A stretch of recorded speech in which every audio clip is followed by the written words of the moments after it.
রাম হরে বোলা নিরন্তর হরে রাম হরে রাম হরে বোলা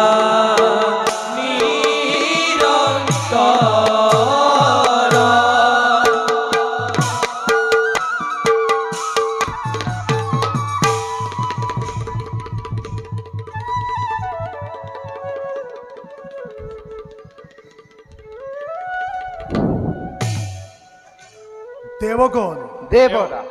ইন্দ্রময় হরকর রাজা এই অমরাবতী আমার এই সাম্রাজ্য প্রকৃতির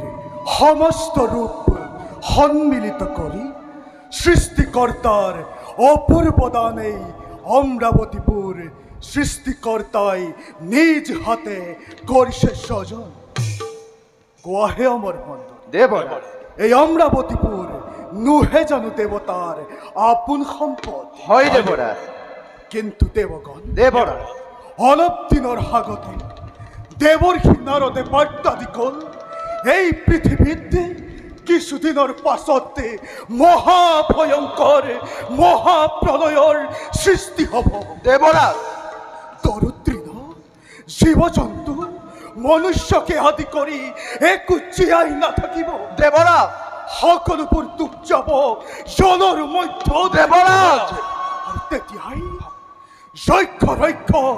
দৈত্য দানৱগণে মূৰ দাঙি উঠিব দেৱগণ দেৱৰাজ আৰু সেই দৈত্য দানৱগণে আমাৰ এই অমৰাৱতীপুৰ আক্ৰমণ কৰিব পাৰে তেতিয়া তাৰ উপায় কি কৰা হ'ব দেৱগণ দেৱগণ তেতিয়াহ'লে দেৱতাসকলে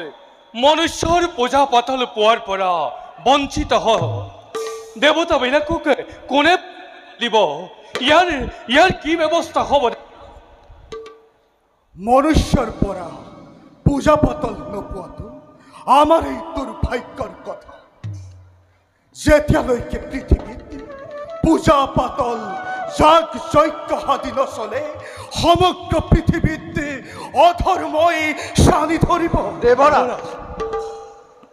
এই ক্ষেত্ৰত মৃত্যুৰ অধিপতিয়ে কি ভাবি পাইছে দেবৰা ক'বলৈ কি আছে মোৰ নামততো পূজা পাতল একোৱেই নাই মোৰ কাম হৈছে যমনগৰত পাপীক শাস্তি প্ৰদান কৰা মহাপ্ৰলয়ত সকলোৰে মৃত্যু হোৱাৰ লগে লগেই মোৰ ৰাজ্যটো মৃত আত্মাবোৰৰ ভৰি পৰিব ধাৰ্মিক অধাৰ্মিকবিলাক বাছি উলিয়াই শাস্তি প্ৰদান কৰাই হৈছে মোৰ কাম এতিয়া দেখিছোঁ সেইবিলাক ৰাখিবৰ বাবে নতুন এখন যমনগৰ নিৰ্মাণ কৰিব লাগিব আপোনাৰতো তাতেই শান্তি আছে যিমান হ'লেও সেই দৈত্য দানৱগণ আপোনাৰ ওচৰ নাপায়গৈ দেৱৰা কিন্তু ইয়াৰ ফল আমি ভোগ কৰিব লাগে দেৱগণ দেৱৰা আমি এই ক্ষেত্ৰত বিষ্ণুৰ লগত এক আলোচনা কৰিব লাগিব নহ'লে সেই স্বৰ্গ ৰক্ষা কৰাটো অতিকে কঠিন হৈ পৰিব দেৱগণ জগতকৰ্তাৰ বাদে ইয়াৰ উপায় আন কোনেও দিব নোৱাৰে আমি তেওঁৰ ওচৰলৈ যোৱাই উচিত হ'ব আমি যেনে তেনে স্বৰ্গ ৰক্ষা কৰিবই লাগিব নহ'লে এই দেৱতাৰ নাম পৃথিৱীৰ পৰাই লুপ্ত হ'ব হয় দেৱৰা তেন্তে দেৱগণ দেৱৰা ৰৈ থকাৰ সময় নাই আজিলৈ সভা সীমানতে ভংগ কৰা হ'ল বলক দেৱৰা